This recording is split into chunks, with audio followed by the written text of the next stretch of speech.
आप सभी बच्चों का स्वागत है बिहार बोर्ड क्लास 6 गणित के नए पाठ्यक्रम में। जो नया सिलेबस है जो 2025-26 से लागू हो चुका है और ये NCERT का जो सिलेबस है उसका ये हिंदी संस्करण है और हमारे पाठ्य पुस्तक का नाम है गणित प्रकाश। सिलेबस की अगर बात करें, पाठ्य सूची जो है कुल मिलाकर 11 चैप्टर हमें पढ़ने हैं और ये पिछले बुक से कम है।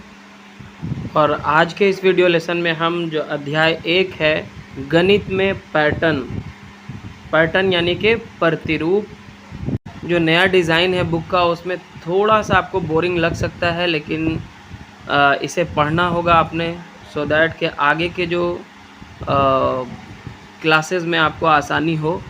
तो इसे इंटरेस्ट लेके ही पढ़ना है। इससे पहले जो बुक था उसमें जिस तरह से प्रश्नावली दिए गए थे या फिर क्वेश्चंस दिए गए थे उस तरह से इसमें क्वेश्चन तो नहीं है। इसमें ज़्यादातर जो है थ्योरी बेस्ड है और आपको थ्योरी समझाया जाता है और उसी से रिलेटेड फिर कुछ क्वेश्चंस किए जाते हैं। तो शुरुआत करते हैं, गणित क्या है। सबसे पहले हम गणित के बारे में समझेंगे कि गणित यानी कि मैथमेटिक्स क्या है। तो बेसिकली जो गणित है वो पैटर्नों यानी कि प्रतिरूपों की खोज तथा पैटर्नों, उनके अस्तित्व के कारण का स्पष्टीकरण है। और आप कह सकते हैं कि पैटर्न जो है वो नॉर्मली हमारे आसपास प्रकृति में यानी कि नेचर में, हमारे घरों और विद्यालयों में तथा सूर्य और चंद्रमा और तारों की गति में विद्यमान होते हैं, है ना। पैटर्न का मतलब होता है जो चीज़ एक निश्चित समय के बाद जो है दोहराई जाती रहती है, उसका प्रतिरूप जो है बार बार दोहराया जाता है। ये पैटर्न हमें ख़रीदारी से लेकर खाना बनाने में, गेंद फेंकने से लेकर खेल खेलने आदि में दिखाई देते हैं। इसके साथ ही हम मौसम चक्र को समझने एवं प्रौद्योगिकी यानी कि टेक्नोलॉजी का उपयोग करने में हमारी सहायता करते हैं। किसी भी पैटर्न को समझना जो है वो इंटरेस्टिंग हो सकता है, रचनात्मक हो सकता है। इसी के कारण जो है गणितज्ञ जो होते हैं, जो मैथमेटिशियन होते हैं, वो गणित को कला और विज्ञान दोनों के रूप में ही देखते हैं, है ना। और हमें उम्मीद है कि इस कक्षा में आपको गणितीय पैटर्नों को खोजने और समझने के लिए अनेक रचनात्मक तथा कलात्मक अवसर प्राप्त होंगे। और गणित जो है वो केवल, इसका लक्ष्य केवल ये नहीं है कि कौन कौन से पैटर्नों का अस्तित्व है ये ज्ञात करना ही इसका, और गणित का जो लक्ष्य है वो केवल ये नहीं है कि कौन कौन से पैटर्नों का अस्तित्व है इसका पता लगाना, बल्कि उनके अस्तित्व के कारणों के स्पष्टीकरणों को भी ज्ञात करना है ना। उदाहरण के तौर पे तारों और ग्रहों और उनके उपग्रहों यानी कि सैटेलाइट्स की गति के पैटर्नों की समझ ने मानव को गुरुत्वाकर्षण यानी कि ग्रेविटेशन का सिद्धांत विकसित करने तक पहुंचाया। और इस प्रकार जो है हम चंद्रमा और मंगल पर स्वयं अपने जो उपग्रह हैं वो प्रक्षेपित करने और रॉकेट भेजने में सफल हो पाए। इसी प्रकार जीनोमोस के पैटर्नों की समझ ने हमें रोगों का पता लगाने और उनका उपचार करने में सहायता की। तो पैटर्न से संबंधित ऐसे अनेक उदाहरण हैं जिनमें यह एक है। और अब देखिए, इसी से संबंधित यहाँ पे कुछ प्रश्न पूछे जा रहे हैं, जैसे क्या आप अन्य उदाहरणों के विषय में सोच सकते हैं जहाँ गणित दैनिक जीवन में हमारी सहायता करता है। हमारा जो डेली लाइफ है उसमें मैथ जो है किस तरह से हेल्प करता है ये आपको बताना है। तो ऐसे अनेकों उदाहरण आप दे सकते हैं जो डेली बेसिस पे जो हमारा लाइफ चलता है, जो हमारा दैनिक जीवन है, उसमें हम बिना गणित के तो रह ही नहीं सकते। चलिए तो एक बार दोहरा लेते हैं सबसे पहले कि गणित क्या है या व्हाट इज़ मैथमेटिक्स। तो इसका उत्तर है कि गणित जो है वो पैटर्नों यानी कि प्रतिरूपों की खोज तथा उनके अस्तित्व यानी कि एग्जिस्टेंस के कारण का स्पष्टीकरण है। पैटर्न तथा उन्हें समझना आनंददायक और रचनात्मक कार्य हो सकता है। इसी कारण गणितज्ञ जो है गणित को कला और विज्ञान दोनों के ही रूप में देखते हैं।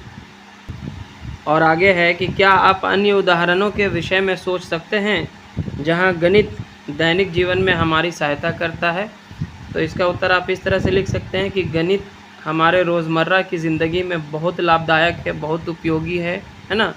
यह हमें कई काम करने में मदद करता है। जैसे कुछ उदाहरण के तौर पे मैं लिखा हूँ कि बेचे गए सामानों का कुल मूल्य निकालना। अगर आप किसी तरह का दुकान चलाते हैं, ग्रोसरी या फिर वेजिटेबल या कोई भी चीज़ का आपका दुकान है, तो आप जब सामान बेचते हैं तो फिर उसका टोटल लगाते हैं, है ना?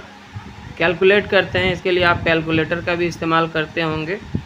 तो ये जो है हमारे दैनिक जीवन का हिस्सा है। अगर आप किसी कक्षा में पढ़ते हैं तो कक्षा में जो है आज कितने विद्यार्थी आए हैं, इनकी संख्या को अगर काउंट करना है, गिनना है, तो यहाँ पे हमें मैथ की ज़रूरत पड़ती है। आमदनी हमारी कितनी है और ख़र्च कितना हुआ उसकी तुलना में, है ना? तो ये सब अनुमान लगाना, या फिर तो आमदनी और ख़र्च की अगर तुलना करें कि आज हमने जो है कितना अर्निंग किया, कितना ख़र्च हुआ, कितना बैलेंस है, तो ये सब के लिए जो है हमें मैथ की ज़रूरत पड़ेगी, गणित की ज़रूरत पड़ेगी। और आगे कहता है कि गणित ने किस प्रकार मानव को आगे बढ़ाने के लिए प्रेरित करने में सहायता की है। आप उन उदाहरणों के विषय में विचार कर सकते हैं जिसमें वैज्ञानिक प्रयोग करना, अपनी अर्थव्यवस्था और लोकतंत्र को चलाना, पुलों, घरों या अन्य जटिल भवनों को निर्मित करना, टीवी, मोबाइल फ़ोन, कंप्यूटरों, साइकिलों, रेलगाड़ियों, कारों, वायुयानों, कैलेंडरों, घड़ियों इत्यादि को बनाना सम्मिलित है। तो इसके उत्तर के तौर पे हम लिख सकते हैं कि गणित ने मानव को आगे बढ़ने के लिए प्रेरित करने में सहायता की है। किसी तरह का विकास हो, निर्माण कार्य हो, व्यापार हो या नई नई चीज़ों की खोज हो, इन सब के लिए हमें मूल्यांकन एवं विश्लेषण करना होता है। किसी भी चीज़ को आप जब तक एनालाइज नहीं करते हैं कि इसमें क्या बजट आएगा, कितना खर्च आएगा, कितने लोग लगेंगे, कौन कौन सा सामान लगेगा, ये सारा जो है ये गणित के बिना संभव नहीं है। और आगे है संख्याओं में पैटर्न। जो नंबर्स की जो पैटर्न होती है उसके बारे में आगे हम जानेंगे। गणित में दिखने वाले सबसे अधिक मौलिक पैटर्नों में संख्याओं के पैटर्न हैं, है ना? विशेष रूप से पूर्ण संख्याओं के पैटर्न, पूर्ण संख्या जो 0 से शुरू होती है, 0, 1, 2, 3, 4, तो अगला क्या होगा 5, 6, 7, 8, इस तरह से ये एक पैटर्न है। गणित की वह शाखा जिसमें पूर्ण संख्याओं के पैटर्नों का अध्ययन किया जाता है उसे संख्या सिद्धांत कहते हैं, ठीक है, यानी कि मेथड ऑफ नंबर्स। चलिए अब संख्या अनुक्रम की बात करें, जो सीक्वेंस है। सबसे अधिक मौलिक एवं सबसे अधिक आकर्षित करने वाले पैटर्नों के प्रकारों में है ना, जिनका अध्ययन गणितज्ञ करते हैं। अब आगे एक सारणी दी गई है जो है सारणी नंबर 1, कुछ मुख्य संख्या अनुक्रमों को दर्शाती है जिनका गणित में अध्ययन किया जाता है। तो इसे आप बहुत ध्यान से देखें और समझने की कोशिश करें, ये काफ़ी इम्पोर्टेंट होगा इस चैप्टर के लिए। और इसको देखने के बाद जो है सबसे पहले हम यहाँ पे एक क्वेश्चन लेते हैं और उसके आधार पे फिर इसे हम देखते हैं। पहले क्या कहता है कि क्या आप सारणी 1 में दिए गए प्रत्येक अनुक्रम में पैटर्न की पहचान कर सकते हैं? तो बिल्कुल कर सकते हैं। जैसे सबसे पहला पैटर्न अगर आप देखेंगे तो यहाँ पे आप देख रहे हैं कि एक के बाद फिर एक है, फिर एक है, फिर एक है, फिर एक है, सिर्फ एक एक एक एक चलता जा रहा है। तो ये क्या है, सभी जो है वो एक का अनुक्रम है। किसका अनुक्रम है? ये जो पैटर्न है एक का पैटर्न है। कोई भी बोलेगा इसके बाद जो है अगला कितना भी पैटर्न इसमें आप ऐड करना चाहो, तो अगली कितनी भी संख्याएं इस पैटर्न में आप ऐड करना चाहो वो एक ही होगा, है ना। तो ये क्या है, सभी एक का अनुक्रम है। सभी क्या है, एक का अनुक्रम। चलिए दूसरा अगर हम देखें तो वो है 1 2 3 4 5 6 7, एक से शुरू होकर के ये चल रही है और एक के बाद एक बढ़ता जा रहा है। तो इस तरह से ये 8 9 10 ये गणन संख्याएं, या फिर इसको हम प्राकृत संख्याओं का भी एक अनुक्रम कह सकते हैं कि एक से शुरू होने वाली लगातार गिनती की संख्याओं का ये अनुक्रम है। ये क्या है, एक से शुरू होने वाली लगातार गिनती की संख्याओं का अनुक्रम। चलिए तो इसे हम प्राकृत संख्याओं का अनुक्रम भी कह सकते हैं। और उसके बाद देखिए यहाँ पे 1 3 5 7 9 11 13 उसके बाद आ जाएगा 15, 17, इस तरह से है। ये सारी क्या कहलाती हैं? विषम संख्याएं कहलाती हैं। क्या कहलाती हैं? विषम संख्याएं, जिसको हम ऑड नंबर भी कहते हैं, ठीक है ना। और ये जो है क्या होता है, एक से शुरू होने वाली विषम संख्याओं का अनुक्रम हम कह सकते हैं इसको, है ना। इसको क्या कह सकते हैं? एक से शुरू होने वाली विषम संख्याओं का क्रम। तो एक से शुरू होने वाले विषम संख्याओं का अनुक्रम इसे हम कह सकते हैं। और अगला जो है देखिए 2, 4, 6, 8, 10, 12, 14, अगला क्या होगा बोलिए? 16, 18, 20, ऐसा चलेगा। तो ये क्या है? 2 से शुरू होने वाली सम संख्याओं का अनुक्रम। यहाँ पे आप लिख सकते हैं 2 से शुरू होने वाले सम संख्याओं का अनुक्रम, ठीक है ना। 2 से शुरू होने वाले सम संख्याओं का अनुक्रम। अब यहाँ पे आप देखें अगला क्या है? 1, 3, 6, 10, 15, 21, 28। अगला क्या होगा आप बताएं? तो आप ध्यान से देखें तो यहाँ पे पहले 1 है, 1 में 2 जोड़ दिया तो 3 आ गया, फिर 3 में 3 जोड़ दिया तो 6 आ गया, 6 में अब 4 जोड़ दिया 10 आ गया, 10 में 5 जोड़ दिया 15 आ गया, 15 में 6 जोड़ दिया 21 आ गया, 21 में 7 जोड़ दिया 28 आ गया। अब 28 में 8 जोड़ेंगे तो 36 आ जाएगा, 36 में 9 जोड़ेंगे तो 45 आ जाएगा। इस तरह से ये जो है हम कह सकते हैं कि ये त्रिभुजाकार संख्याएं कहलाती हैं। इसमें आप इसे इस तरह से भी देख सकते हैं, जैसे पहला जो है वो तो 1 है ही है, दूसरा क्या है? 1 + 2 है, 1 + 2 बराबर क्या होगा?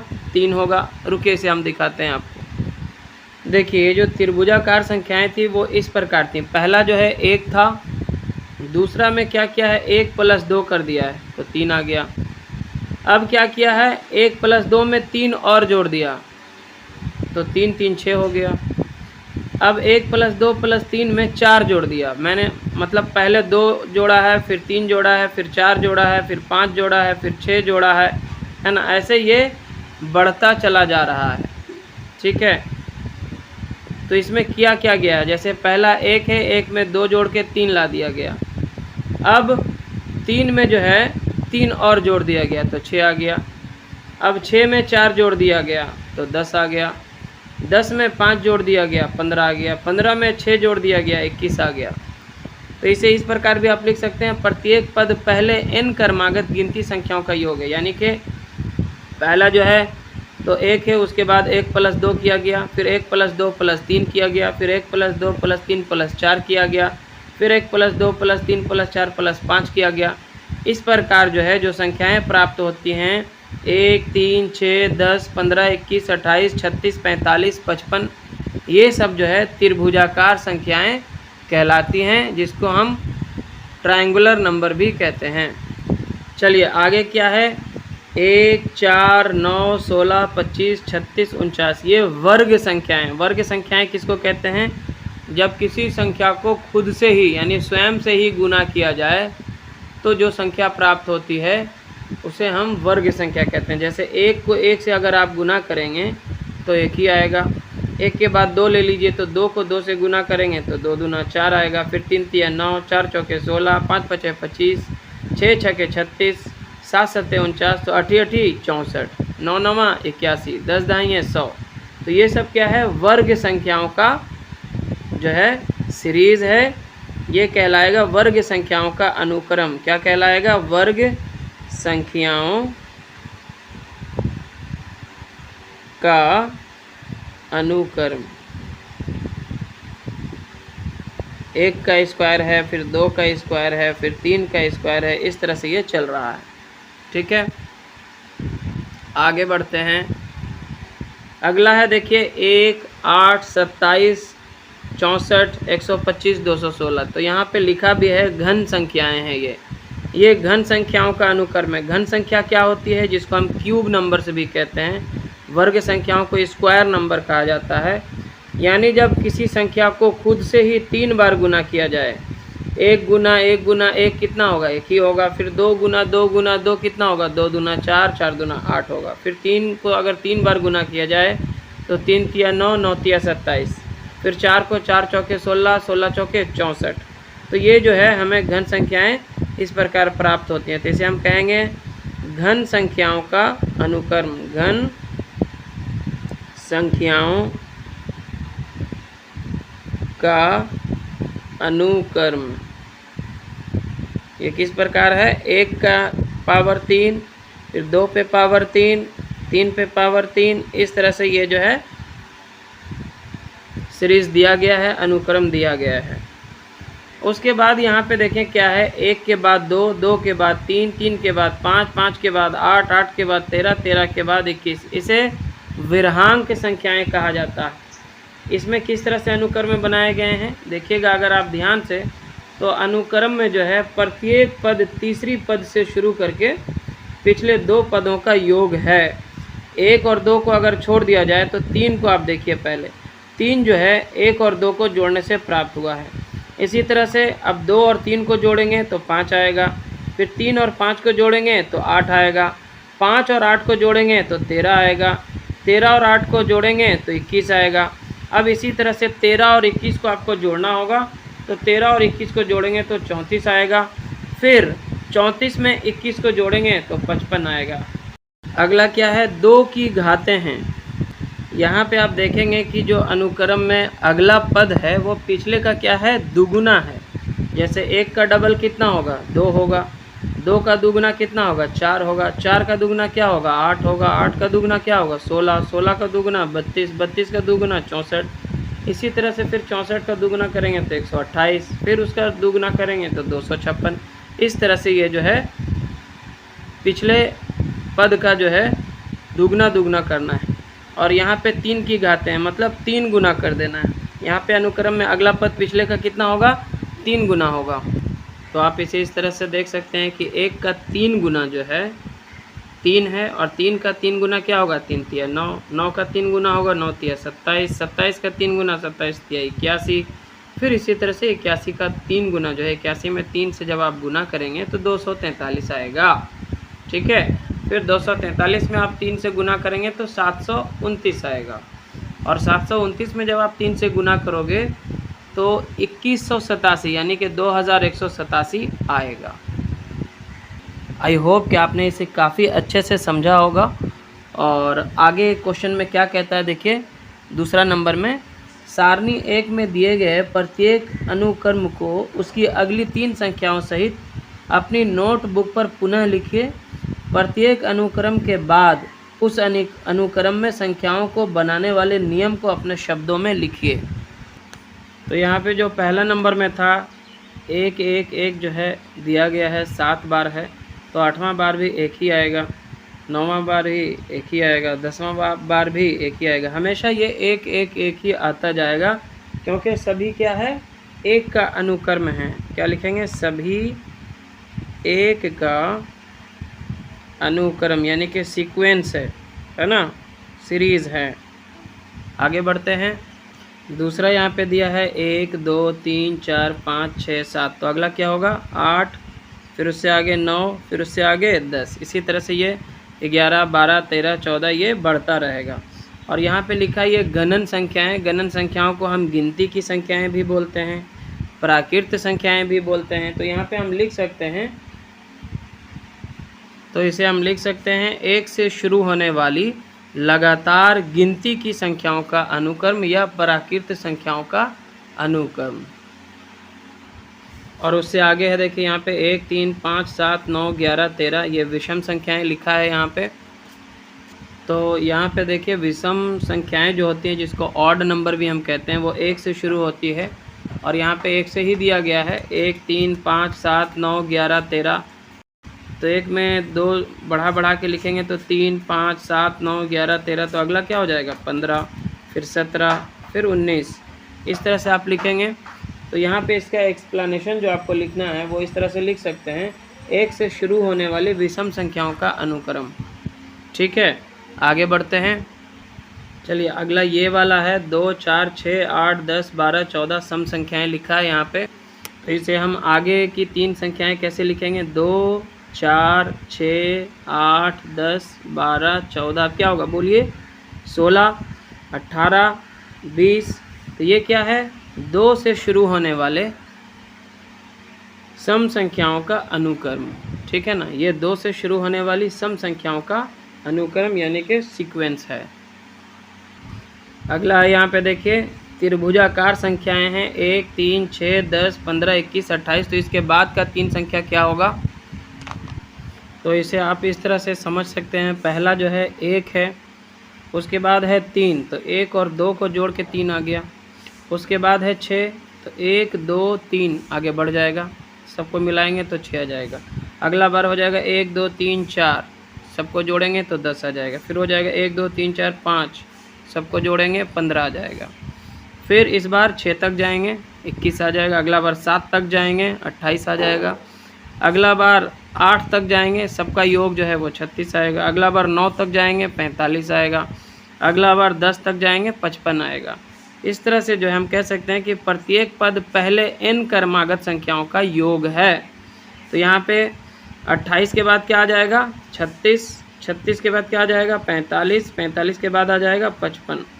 आप इस तरह से अगर नहीं समझ रहे हैं तो ऐसे भी देखिएगा। 1 में 2 जोड़ देना है, 3 आ गया। 3 में अब 3 जोड़ना है, 6 आ जाएगा। 6 में 4 जोड़ना है, 10 आ जाएगा। 10 में 5 जोड़ना है, 15 आ जाएगा। 15 में 6 जोड़ना है, 21।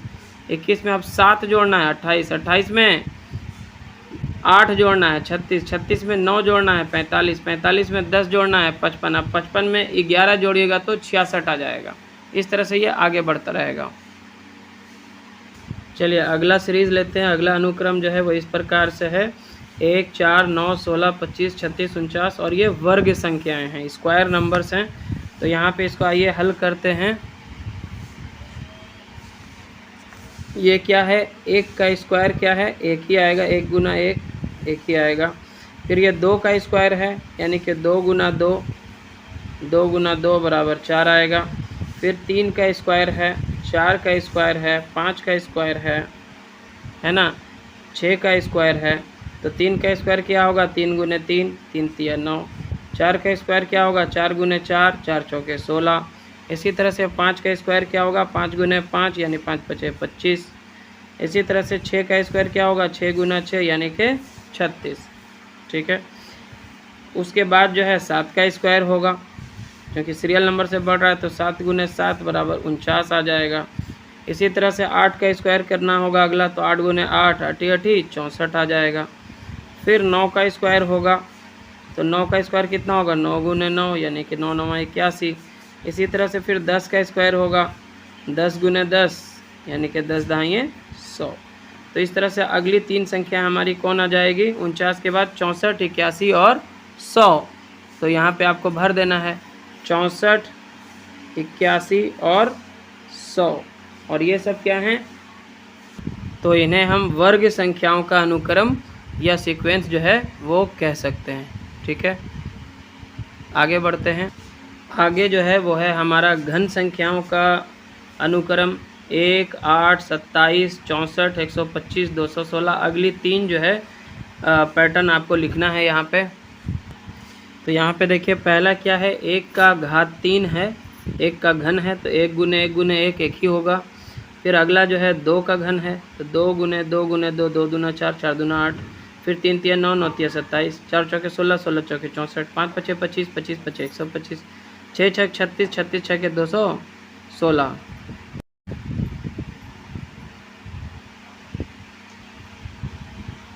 फिर जो है 7 7 सत्ते 49 49 सत्ते 343। फिर 8 8 64 64 8 512।